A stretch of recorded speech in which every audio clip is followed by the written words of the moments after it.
All right, welcome to our flight from Denver, Colorado, specifically Rocky Mountain Metropolitan Airport, also known in the sim as Detroit Metropolitan Airport.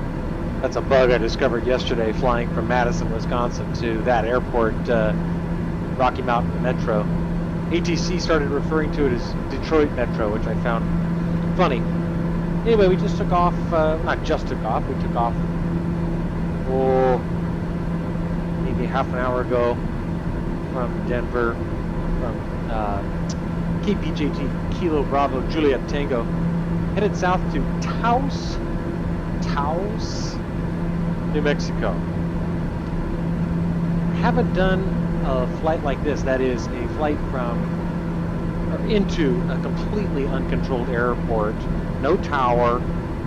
There are 2 published RNAV approaches into Taos, but not on the runways that we would need based on what I'm showing to be the prevailing winds in Taos right now, which is out of the west-southwest at 4 knots. So I pulled up an airport diagram of Taos and waiting to hear from ATC if they tell us to descend anytime soon. Always a challenge to find out whether or not I'm going to be forgotten by ATC. That is always a possibility. Hasn't happened as much lately, but I never rule out that it could be in the cards. Showing us just 99 nautical miles from the airport right now, which is at 7,095 feet, so quite a high altitude airport, 7,000 feet. The runway configuration at Taos is runway 22/04. My plan is to land at runway 22. It's a 5,500 foot long runway, and 22 obviously facing directly into the prevailing winds, which is why I've chosen it. The other runway is longer, runway 31/13. That runway is 8,600 feet long, but is not unfortunately pointed into the wind, even though that is the RNAV runway. So my life might be a little easier if I were flying the RNAV, but I want to stick with landing into the winds. A lot of chop on this flight from Colorado down to New Mexico today, over these mountains, southern Rockies, bouncing around quite a bit. Beautifully depicted though, these ridge lines, these valleys, really gorgeous. You can see on our MFD, this is what we're passing over right now, this line, this ridge line, very high mountains. We should be over the worst of the turbulence pretty soon, because from that point on in our journey, just headed south to this valley that lies surrounded by these mountains. Always interested to see how ATC is going to handle an approach like this. I'm IFR at flight level 260 and need to lose 19,000 feet to get to airport elevation. Obviously cannot begin my descent until I'm instructed to do so. And I'm wondering, we're 88 nautical miles from the airport, showing 17 minutes to destination. There it is. I was about to say that the descent instruction is going to come later.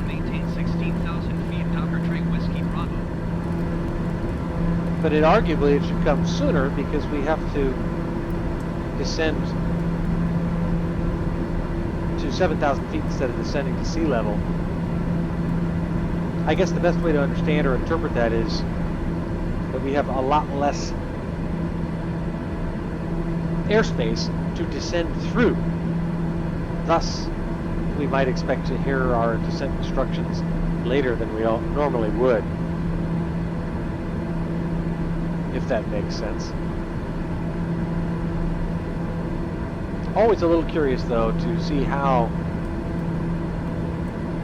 ATC will handle this. I believe I already commented on this. The last time I did a approach into an uncontrolled airport, it was in Indianapolis. I can't remember the name of the airport. Somewhere out right at one of the GA airports in Indianapolis. That was probably, I don't know, 10 days ago. I've done a couple others, if memory serves, but my experience thus far has been that it kind of vectors you in, and then you're kind of on your own. But I figured it was a good opportunity to practice, to stay current, stay fresh. We'll see. Southwest 2425 traffic is 6 o'clock, 2 miles at flight level 380. Where they put us. Report them in sight. And also if they put us at the same runway that I think we should be landing at, Traffic is 11 o'clock, 2 miles which again is runway 22. Report them in sight. Just 15 minutes to our destination at our current airspeed. But if it's anything like our last approach that I recall into an uncontrolled airport, no tower. Taos apparently is kind of in the middle of BFE. There's not a lot. I looked at the runway, satellite photos of the airport. It did not appear to have a lot of traffic, either on the ground or otherwise. The runway length will pose no problems, 8,300 feet. Just not an issue. Southwest 2425 traffic alert. In terms of being able to land there. Less than 1 mile, flight level 380 generic. At ALS right here. Right there, there's an airport right there, then that little triangle is the waypoint, the VOR at ALS. Southwest 2425 traffic inside. ALS is Alamosa, New Mexico. That airport is San Luis Valley Regional, also known as Bergman Field. We're not landing there, but we will fly over it. Lots of farmland. You can see all the circular fields. Find that interesting to think that there could be so much agriculture at such high altitudes.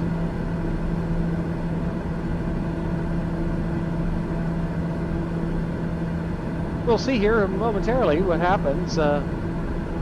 We get to ALS. We'll make a left turn. You can see right here. Alamosa. Make a slight left turn. Continue heading south for not very long to KSKX. I see TAS as a VOR.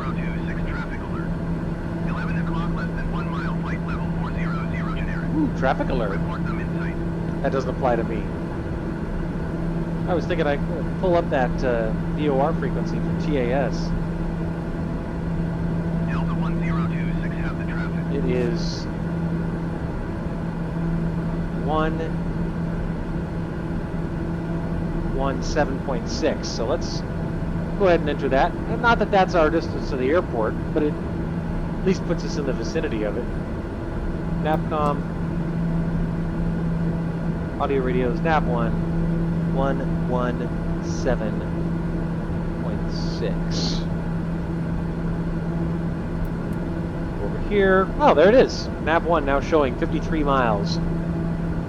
I show our distance to our destination at 62 miles. This is showing 52.5, so that's consistent with right here. Take a look. See? Now we are not flying to this. I just entered the radio frequency for this DOR station, just to give us a little bit of bearing information on where we are versus where that VOR radio station is versus our airport. There are no radio transmitters, navigational radio transmitters for use at Taos Regional. And as I said, there is an RNAV, And in lousy weather, I probably would have picked an RNAV that was as close to our prevailing winds as possible, which, although our RNAV is a non-precision approach, it's certainly preferable to just eyeballing it, which is what we're going to be doing today. Basically a VFR approach. But as you can see from the weather, which, by the way, today appears to be correct, the weather 3010. Yeah, the weather appears today to be correct. Let's check our 3010. Let's see how correct that is by pressing the B key. 3004. Okay, close. Do it on our secondary altimeter as well. Barometer, barometric indicator. Sitting through 17,200 for 16,000 right now.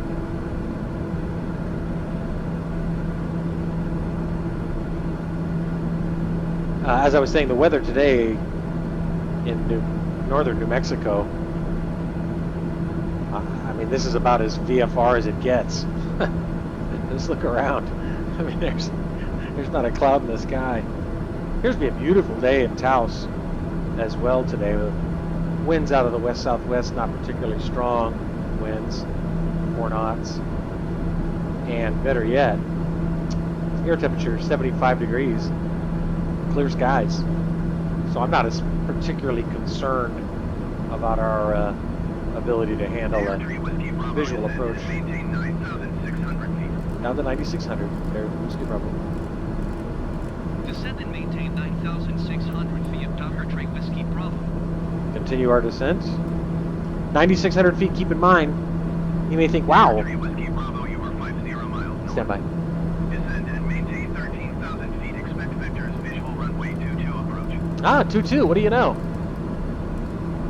Descend and maintain 13,000 feet. Expect vectors. Visual runway 22 approach. Dr. Trey Whiskey Bravo. That's the runway I said we were going to be landing on based on the weather. So you may have noticed we were ordered to descend to 9,000 feet, and then seconds later we were told to descend to 13,000 feet. I have noticed this happen at some of, especially at our high altitude airports, and even more so in uncontrolled high altitude airports. But right now you can see our route is not one where terrain is an issue. Obviously major terrain off to our left, major terrain off to our right. When we're flying over this valley, there's that major terrain, there's that major terrain, just mountains. You can actually see this thing right here? This is interesting. This, you can actually see here, right there. That's that. That is that. Kind of cool.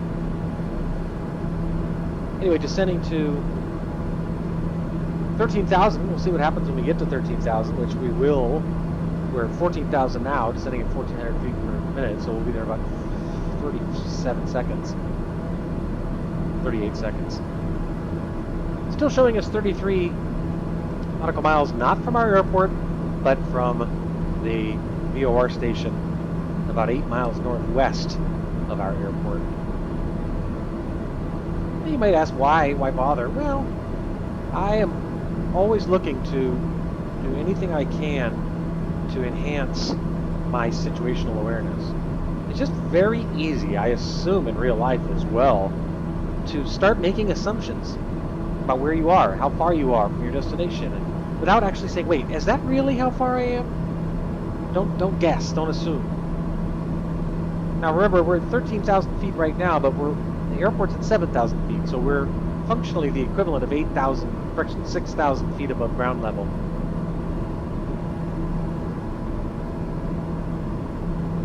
Keep our airspeed about 195. Because we don't need to start slowing down yet, showing us 38 nautical miles from our destination. Sometimes the ForeFlight app will tell you your distance to destination, and you need to be careful to remember that that doesn't necessarily mean it's a straight line to your destination. In today's flight, it is a straight line to our destination because there is no approach loaded in.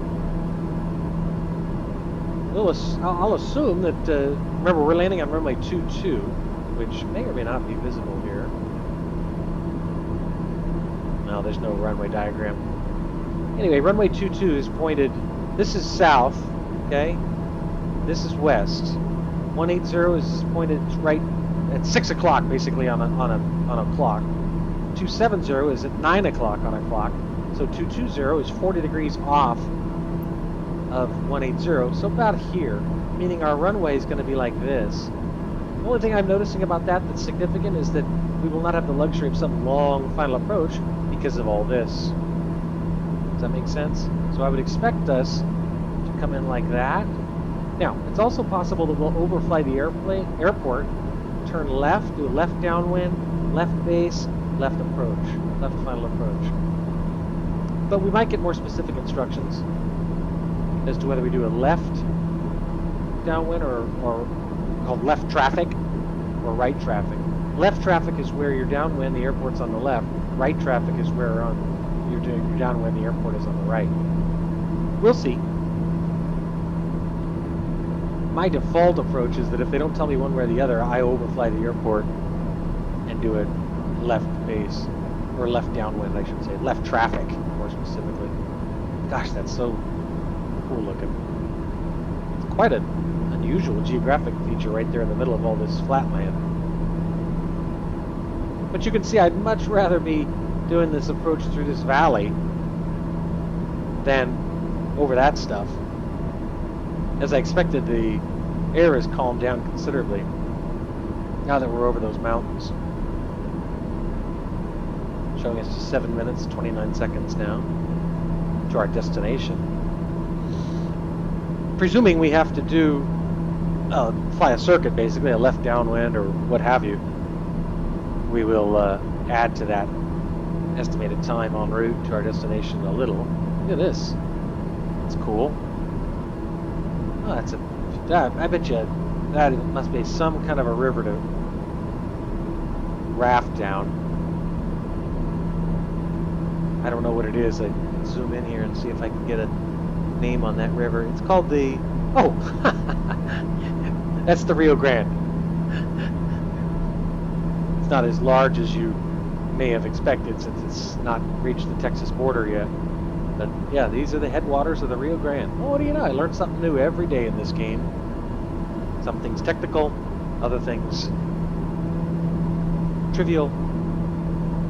Regardless, still interesting. I've never seen the Rio Grande before. Now.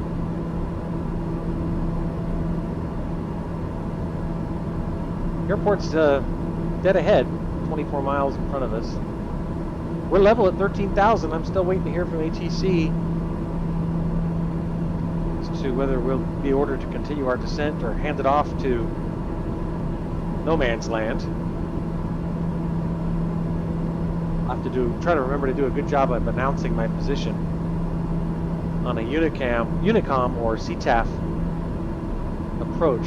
You're responsible for saying where you are so that the other aircraft in that vicinity of that airport can hear your broadcast and you can hear theirs, and you can sort of be spatially aware as to where the other airplanes are. Gosh, that's pretty. Very important. Looking for other aircraft in the area always. I do have other aircraft displaying on radar or on my MFD.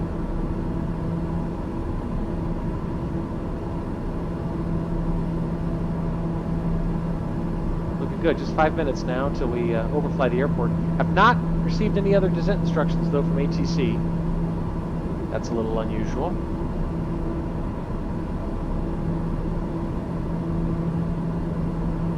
We'll see what happens.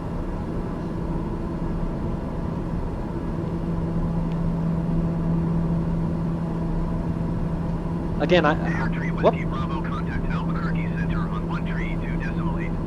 32.8 at Air3 Whiskey Bravo. Good day. Going to 132.8 Docker Tree Whiskey Bravo. Albuquerque Center, this is our day at 3 Whiskey Bravo with you at flight at 13,000. 4 Tree Whiskey Bravo, 13,000 feet. Let's see if they give us some descent instructions. Delta November 34 Tree Whiskey Bravo, Albuquerque Center, continuous plan. Altimeter tree 0.02. 3002.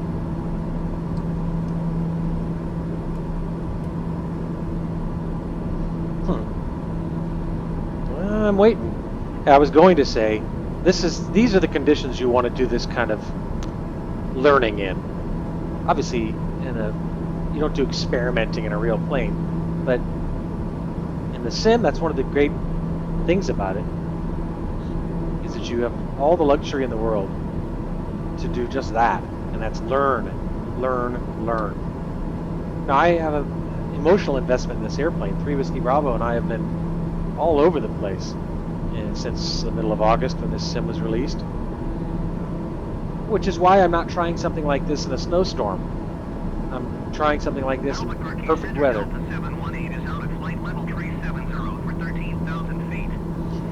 I'm wondering what ATC is going to do. They're going to have to make their minds up eventually once I pass over the airport, which I'm only 3 minutes and 24 seconds from doing. This would happen before and I would get frustrated. I would just cancel IFR or start my own descent on my own, say screw it. Now, especially in conditions like this, let's just wait and see. No reason to get all upset, all panicky. We have perfect weather on a perfect day. We got enough gas. Not a ton of gas, but we got enough gas for the next, certainly to handle this approach. Let's wait and see. There's no downside to seeing what happens. Got a little shock. Down to 12,000 for Whiskey Bravo. Ooh, man, weird. So there you go. You see, we got another descent instruction down to 12,000, which is really 5,000 AGL. Delta 3 Whiskey Bravo Airport is 10 miles at your 11 o'clock. Descend and maintain 9,100 feet. Report runway in sight. Down to 9,100, dude. Whiskey Bravo. We have the runway in sight. Descend and maintain 9,100 feet. Delta 3 Whiskey Bravo. Now remember, there's the runway. Delta 3 Whiskey Bravo runway in sight. See it? Delta 3 Whiskey Bravo, you are 8 miles north of Kilo Sierra Kilo X-ray. Turn left heading 160. Interesting, getting vectors. Turn left heading 160. Delta 3 Whiskey Bravo. Kilo Sierra Kilo X-ray traffic Delta November 3 Whiskey Bravo 7 miles north inbound visual runway 22. Kilo Sierra Kilo X-ray traffic Delta November 3 Okay, so Whiskey Bravo is on final runway 22 to land. I'm not on final, but okay. Anyway, you see what happened. The AI took over and handed us basically off from Albuquerque approach to the Unicom CTAF frequency. So we're good. I am going to overfly the airport and do the left base just as I left traffic, just as I said I would. We do need to lose some more altitude. But we're fine, we're fine. Just have to keep in mind as we fly over this airport and make a left turn, then another left turn, and then another left turn like that, we don't want to head too close to these mountains as we are doing our downwind. But we're looking good. It's going smoothly right now. Set this to flight idle, just to slow us down even more. Zoom in here on the MFD just to get our bearings a little more. You can see there's the airport. So we'll overfly it, then we'll turn left. That'll be our downwind. We'll turn left again. That'll be our base, and we'll turn left one final time to turn final. The only thing that ATC's AI messed up on this one was saying that I was on final, which I'm not. Now the opposite directional heading for runway 22, which we would want to fly if we're flying the down, is 04. Just take 220 and subtract 180 from it.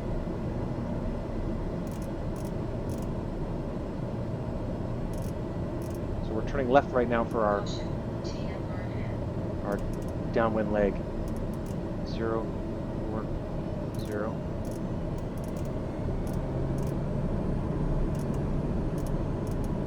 Okay, You see what we're doing right here? There's the airport. That's our runway. We're turning this way as left downwind. There's the mountains in front of us that I told you we're not going to get close to. I'm going to make another left turn for our base, and then a final left turn for our final approach well before we come in range of those things. Make no mistake about that. 040 flying the downwind leg right now. Showing us 2.3 nautical miles to the airport on my ForeFlight app.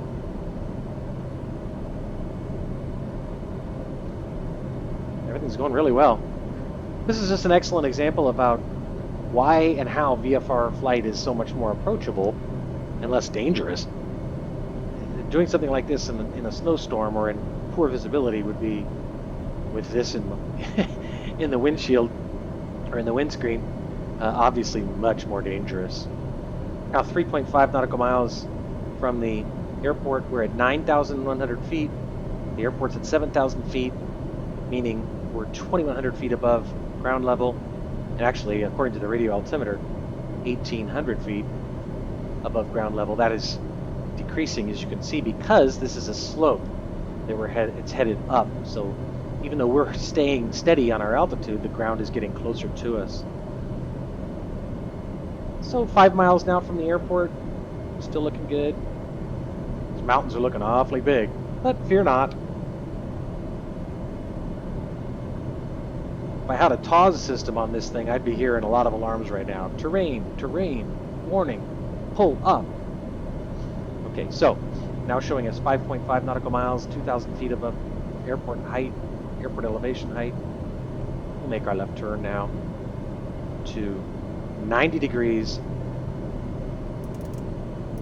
from 40, which I know sounds weird. I can calculate that to be 310. This is our base. Turning left base right now, and it's going to be a short left base. Again, just keep your eye on the airport there to our left, down here. Now we're turning final. We'll lower and announce that position. Now we're on final. Kilo Sierra Kilo X-ray traffic Doppler November Tree 4 Tree Whiskey Bravo. Turning left to 220. to land. Why 220? Because there's the airport, by the way. Because that's the runway heading. Okay, so we're going to put our gear down. Go through Gifley, gear, inertial separator, flaps, fuel. Definitely be glad to get on the ground here. Fuel's 13 in the left, 14 in the right. Yowzers. And one more notch of flaps. Autopilot's disengaged. Everything looks good though. Showing us 4.7 nautical miles from the airport, 8,900 feet. I have to deactivate the yaw damper, I almost forgot, excuse me. That's the end of Gifley. Gear, inertial separator, flaps, fuel, lights, and yaw damper. Anyway, you got the airport there just as clear as day in front of us. Got 3 in the green I can see down here. Showing 3.9 nautical miles at 1,500 feet, basically 8,500 feet, but 1,500 feet above airport elevation and 1,100 feet above ground level. It looks really good.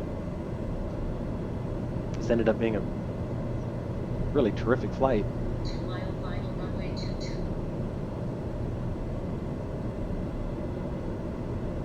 2 mile final now on runway 22. Man, this place is in the middle of nowhere. Airspeed's good. 83 knots. Fully configured for landing right now.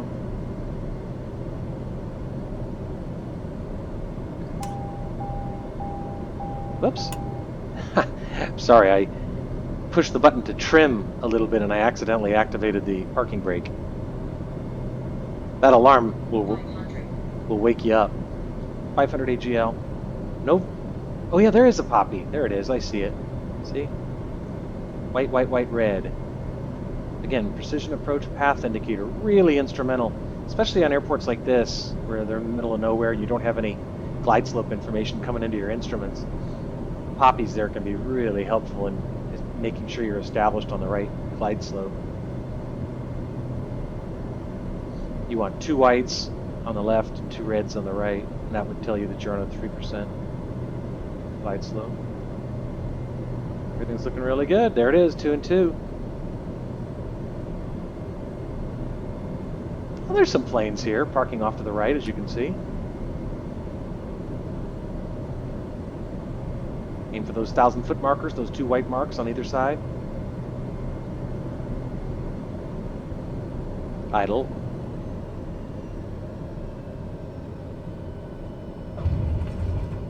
Ooh, little bounce there.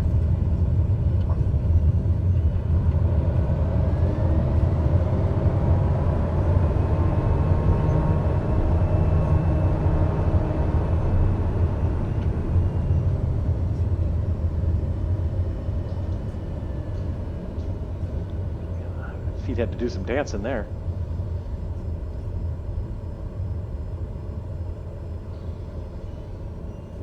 All right, so we'll announce that we're clear of the runway.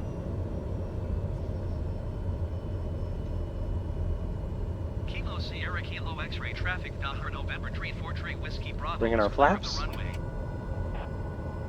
Turn off our landing lights, leave our taxi lights on. I wonder if there's... Nobody's going to help me park on this one. No, but even though I may not get ribbons, I may. I've noticed sometimes, even though you may not get ribbons. Ooh, that guy's got a nice ride. What's he doing? You can still sometimes find Gary, but you know, on something like this, I really. It's not like there's 747s cruising around, and it's obvious parking here for GA aircraft. We might spot Gary. Oh, there he is. Look at that, there he is, see? So we'll hang a left here at our next turn, which I think is Alpha... Well, we turned off of Alpha 3. We made our turn off the runway. And we're on taxiway Alpha right now.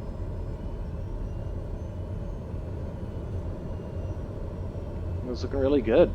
It's funny, this ended up being just pretty nice.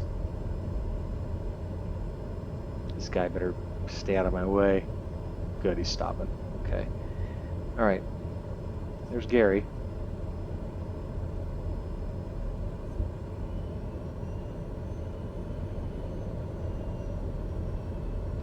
Off to our right there. He's bringing us in. God bless him.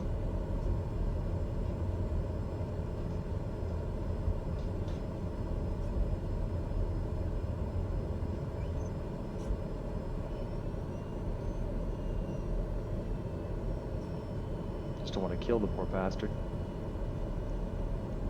Turn off our... It's tricky.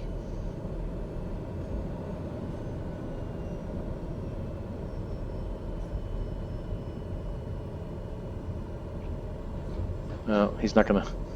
He might just be there for show. Well, anyway. Let's go ahead and do a parking brake. Acknowledge that. Warning, okay. Ah, damn it. Operating an airplane with a mouse is not advised. Wow, hot! This is funny. Not getting... The weather in Sim is showing at 32 degrees out, which is much hotter than the live weather in Taos is right now. 75 degrees. But the winds were right out of the southwest, west-southwest at 9.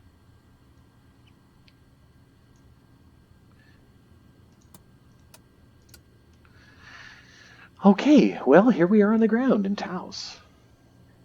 Just check outside. Ooh, a little close for cover. He's still talking.